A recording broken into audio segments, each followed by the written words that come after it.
학생들과 이야기를 하다 보면 많이 듣게 되는 질문 중 하나가 나중에 직장 생활을 하다가 주일에 교회를 못 가게 되면 어떻게 하느냐는 질문을 받고는 합니다.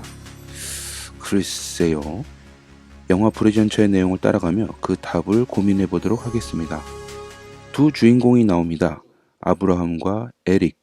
아브라함은 최고의 대학인 캠브리지에 입학하지만 유태인이라는 자신에게 갖는 사람들의 선입견을 떨쳐버리기 위해 육상을 시작하게 됩니다.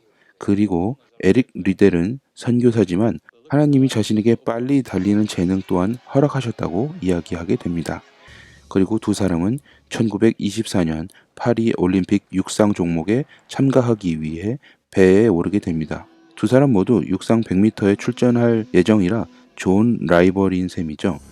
하지만 각자가 육상에서 우승해야 하는 목적은 조금씩 달랐습니다. 아브라함은 지금껏 그래왔지만 자신의 노력으로 최고의 명문 대학인 캠브리지에 왔고 올림픽 우승을 통하여 자신의 가치를 세상에 높이고자 하는 목표가 있습니다. 에릭 또한 목표가 있습니다. 육상 우승을 통하여 자신이 사역하게 될 사역지에 대한 관심과 기도, 무엇보다 하나님을 높이고자 하는 목표가 있었습니다. 그런데 파리로 가는 배에 승선하게 되면서 두 사람은 경기 일정을 접하게 됩니다. 바로 자신들의 주 종목인 100m의 예선일이 일요일, 즉 주일부터 시작한다는 것이었습니다. 아무런 감흥이 없는 아브라함과 달리 에릭은 예선 참가를 포기하기에 이릅니다. 주일은 하나님을 온전히 예배하는 것 이외에 다른 활동을 할 수가 없다는 이유였기 때문입니다. 그리고 실제 에릭 리델은 1924년 파리 올림픽 100m 부문에 참가하지 않습니다. 영화 음악이 너무나 유명한 이 영화는 실화를 바탕으로 제작되었습니다.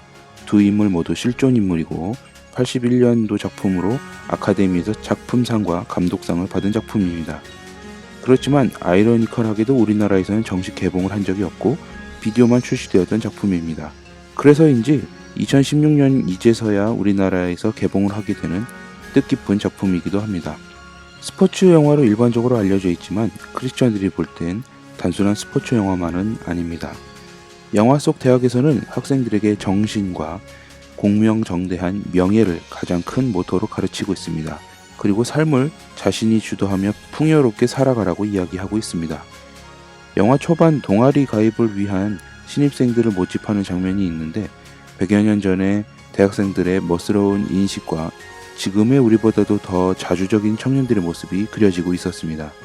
그리고 영화 첫 장면이 교회로 시작하듯 이 영화는 신앙을 소재로 한 영화입니다. 실제 올림픽 메달리스트였던 에릭 리델을 주인공으로 그가 살았던 생애 중 육상의 에피소드만을 가지고 영화화하였습니다. 육상의 에피소드만이라고 말한 이유는 파리 올림픽 이후 에릭 리델은 중국 선교사로 떠나 선교 사역을 하던 중 2차 세계대전을 겪으며 일본군 수용소에서 순교하게 되는 삶을 살게 됩니다. 영화의 내용보다 이후의 삶이 더 영화 같았던 그의 삶. 잠시 스포일러를 흘렸는데 눈치채신 분들이 있는지 모르겠습니다. 그는 1924년 올림픽에서 100m 부문에는 참가하지 않았지만 금메달리스트가 되게 됩니다. 내용은 더 이상 이야기하지 않겠고요. 앞서 던진 내용의 질문을 정리해 보도록 하겠습니다. 여러분은 주일에 나가야 하는 직장을 다녀야 하게 된다면 어떻게 하시겠습니까? 한두 번도 아니고 매주 주일에 나가야 하는 직장을 말입니다. 선택을 해야 할까요? 말아야 할까요? 삶을 살다 보면 당연히 주일에는 주일 성수를 해야지라고 말하지 못할 일들이 일어나기도 합니다. 내가 의도한 바는 아니게 말이죠. 혹시 그런 고민을 하고 계시다면 브레전차를 보시면서 생각해 보시기 바랍니다. 아주 재미난 영화는 아니지만 보는 사람으로 하여금 뇌가 없이 주일을 보내는 사람들로 깊은 생각을 하게 만드는 영화입니다. 지금까지 주일에는 예배와 기도에 온전히 집중하고 싶은 미순례 촌장이었습니다.